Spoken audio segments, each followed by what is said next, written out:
Dans un village paisible d'Afrique, bordé par les eaux profondes du fleuve Nkayi, vivait un humble pêcheur nommé Wenga. Il menait une vie modeste mais digne, aux côtés de sa femme Oline et de leur fille unique, la douce Mara. Chaque matin, Wenga quittait la case avant l'aube, lançait son filet dans les eaux sacrées, espérant ramener assez de poissons pour nourrir sa famille. Mais un jour, tout changea.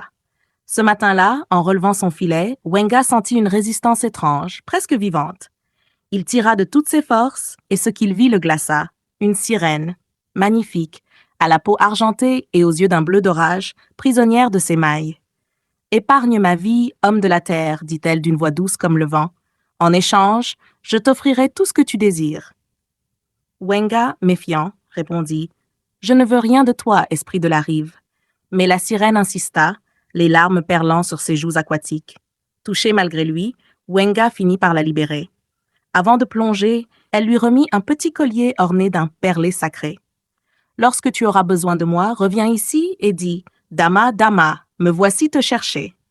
Alors je t'exaucerai. » Les semaines passèrent. Wenga, en proie aux soucis financiers, repensa à la promesse de la sirène. Il se leva un matin avec une idée folle, demander la richesse. Il retourna à la rive et appela « Dama, Dama, me voici te chercher. » La sirène sortit des flots comme une illusion.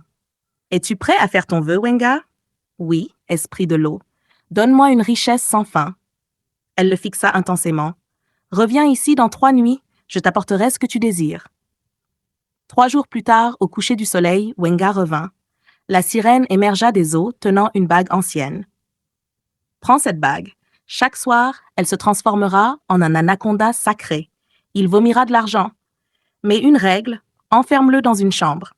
Et que jamais personne n'y entre, pas même toi, sans nécessité. » Wenga rentra chez lui, creusa un recoin secret dans sa case et y enferma la bague. La première nuit, il entra seul, le cœur battant. Et là, la bague vibra, brilla, et dans un souffle effrayant, se transforma en un immense anaconda d'ébène, dont les yeux brillaient d'or. La bête ouvrit sa gueule et vomit un flot d'argent, des pièces d'or, des billets, des bijoux, sans fin. Le bruit du métal tombant emplissait la pièce comme une pluie de miracles.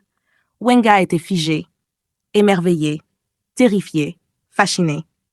Les jours suivants, la scène se répétait, et l'argent s'accumulait. Très vite, Wenga acheta une villa luxueuse en ville, fonda des entreprises et devint un homme influent. Mais il restait formel, que personne n'entre dans cette chambre, même en mon absence. Mais le destin aime les brèches.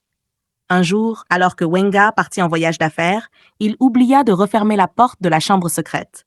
Sa fille Mara, en jouant près de la pièce interdite, entendit des sons étranges, des sifflements, comme une rivière de pièces. Curieuse, elle ouvrit, et vite. L'anaconda sacré vomissait de l'or, ses écailles brillantes comme des étoiles. Mara poussa un cri. L'anaconda, surpris, se tordit et disparut dans un éclair, emportant tout l'or qu'il avait régurgité. Mara s'évanouit. Oline, sa mère, accourut. La petite fut plongée dans un coma mystérieux. Quand Wenga revint, il vit la chambre vide, plus de serpents, plus d'argent et sa fille entre la vie et la mort. Désespéré, il courut à la rivière et cria « Dama, Dama, me voici te chercher !» Pas de réponse. Il insista. Une deuxième fois, une troisième. Enfin, la sirène apparut, froide et distante. « Tu as brisé notre pacte. La chambre devait rester scellée. Ta fille est désormais prisonnière de mon royaume. » Wenga tomba à genoux. « Pitié, prends ma vie, mais sauve mon enfant. » La sirène sourit, sombre. « Très bien. En échange, tu deviendras mon époux éternel. Tu renonceras à toute autre femme. Tu ne connaîtras plus que moi. » Après un long silence, Wenga accepta. « Alors, dit-elle, ta fille reviendra et la richesse coulera de nouveau. Mais souviens-toi, je suis ta seule compagne désormais. » Wenga rentra chez lui. Mara ouvrit les yeux, guérie. Mais quelque chose avait changé. Wenga ne regardait plus Oline. Il l'évitait, dormait dans la chambre secrète. Son cœur appartenait désormais aux eaux profondes. Oline pleurait en silence.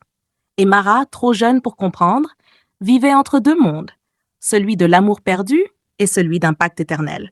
À suivre. Abonne-toi à la chaîne pour ne pas rater l'épisode 2. La reine du fleuve et le serment brisé.